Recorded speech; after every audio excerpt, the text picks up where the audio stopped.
Assalamualaikum warahmatullahi wabarakatuh. Nama saya Alifian Syahya dari Fakultas FKSB jurusan Ilmu Komunikasi kelas Paralel 3. Saya di sini ingin menyelesaikan UAS saya, yaitu menyelesaikan soal UAS saya, yaitu ada 3 soal. Soal yang pertama yaitu saya disuruh menjelaskan tentang hukum pernikahan, syarat pernikahan dan rukun-rukun pernikahan dan macam-macam talak dan cara rujuknya. Soal yang kedua yaitu bagaimana membentuk keluarga yang sakinah mawaddah warahmah, bagaimana menyikapi pernikahan tanpa restu dari orang tua. Yang ketiga yaitu banyaknya penceraian dan perselingkuhan. Yang keempat, apa pendapat Anda tentang poligami? Dan soal yang ketiga yaitu saya di sini suruh menjelaskan makanan dan minuman yang halal dan haram dalam agama Islam. Saya ingin menjelaskan soal pertama, yaitu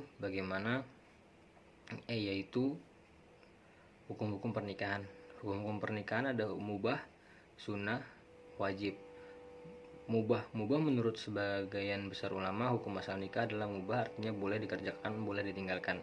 Yang kedua sunnah, adapun hukumnya sunnah bagi orang yang sudah mampu memberi nafkah dan berkehendak untuk nikah. Yang ketiga wajib, selanjutnya ini wajib sesuai dengan faktor dan situasi. Contoh, jika kondisi seorang sudah mampu memberi nafkah dan takut jatuh pada perbuatan zina, dalam situasi dan kondisi seperti ini wajib nikah. Masih ada lagi yang keempat, yaitu makruh dan haram. Yang kelima haram. Makruh itu melakukan perkawinan telah mempunyai keinginan atau hasrat yang kuat. Haram, nikah menjadi haram bagi seorang yang mempunyai niat untuk menyakiti perempuan yang dinikahinya. Yaitu saya di sini ingin menjelaskan lagi soal yang pertama, yaitu rukun nikah. Rukun nikah itu ada wali, dua orang saksi, mahar dan hijab kabul. Dan sini saya ingin menjelaskan lagi satu lagi jenis talak, yaitu jenis talak ada tolik suni, sani, yaitu seorang suami mentalak istrinya dalam keadaan suci dan belum digaulinya. Dan kedua talak bid'i, yaitu suami mentalak istrinya dalam keadaan haid atau nafas. Yang ketiga talak bain, yaitu talak yang menyebabkan seorang suami tidak memiliki hak rujuk lagi. Yang keempat talak raj, yaitu talak yang masih bisa dirujuk oleh suaminya. Dan di sini saya ingin menjelaskan cara rujuknya. Menurut para ulama, cara rujuknya yaitu ada satu cara, yaitu menimbulkan banyak perdebatan. Itu cara rujuk yang perbuatan seperti suami mencium istrinya. Beberapa ulama memiliki pendapat kalau cara ini nggak sah karena hakikat cara rujuk adalah mengembalikan ikatan pernikahan. Maka seperti akad nikah yang nggak akan sah kecuali dengan ucapan hal yang sama berlaku pada rujuk. Namun ulama lain berpendapat kalau rujuk dapat terjadi dengan perbuatan yang disertai niat. Jadi ketika seorang suami menyentuh istrinya secara intim atau mengajaknya berhubungan seksual dengan disertai niat untuk rujuk, maka keduanya rujuk kembali. Mayoritas ulama fikih berpendapat seperti ini. Dan di sini saya ingin menjelaskan lagi tentang bagaimana membentuk keluarga sakinah mawaddah warahmah. Dan saya juga belum menjelaskan syarat-syarat nikah. Syarat nikah yaitu ada kita harus mempunyai nik, habis itu nik orang tua serta persetujuan mempelai, habis itu surat akta cerai jika orang itu telah menikah. Dan di sini saya ingin menjelaskan tentang membina rumah tangga yang sakinah mawaddah warahmah. Yaitu yang pertama, memilih pasangan dengan kriteria yang tepat. Yang kedua, memenuhi syarat utama untuk berumah tangga. Yang ketiga, memelihara saling pengertian. Yang keempat, tandas rumah tangga dengan ajaran agama, mengisi rumah tangga dengan kasih sayang, tidak lupa bersyukur dan menjalani kewajiban masing-masing dengan baik, saling menghargai. Di sini saya ingin menjelaskan lagi tentang bagaimana menikah tanpa restu orang tua. Seseorang yang telah menemukan tambahan hatinya biasa saja dibutakan oleh karena cinta. Karena cinta memandang martabat, harta, bakat, tapi pasangannya. Disinilah sebenarnya para orang tua perlu dihadirkan.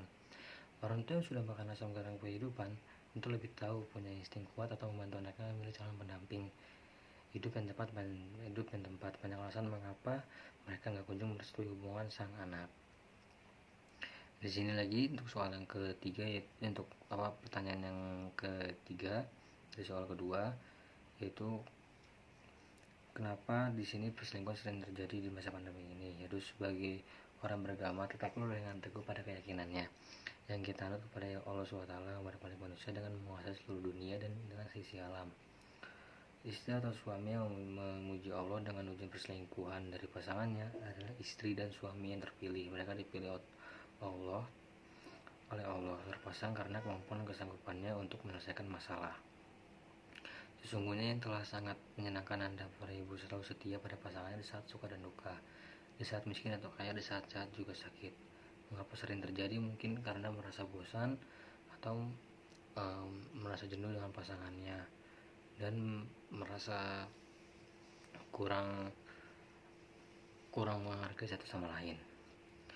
Dan di sini saya ingin menjawab soal kedua, yaitu yang bercabang, yaitu keempat, yaitu tentang poligami. Poligami adalah hal yang wajar, lagi pula itu juga diperbolehkan dalam agama Islam, asalkan seorang tersebut harus bersikap adil. Jika tidak dapat berlaku adil, seharusnya tidak perlu berpoligami. Di sini saya ingin menjawab soal yang nomor 3, yaitu yaitu makanan dan minuman apa saja yang haram dan halal menurut agama Islam. Hewan yang haram yaitu hewan yang mati dalam keadaan yang tercekik, hewan yang mati karena dipukuli dengan menggunakan suatu benda, hewan yang mati karena terjatuh dari ketinggian, hewan yang mati karena tertanduk oleh hewan lainnya, hewan yang mati karena diterkam oleh binatang buas. Dan satu lagi, kalau minuman, yaitu minuman keras, minuman yang diminum dalam bejana emas. Terus makanan yang sekarang yang halal, dan minuman-minuman yang halal, yaitu halal itu ada banyak. Itu adalah halal dalam cara mendapatkannya kita halal, dan halal proses pengolahannya pula.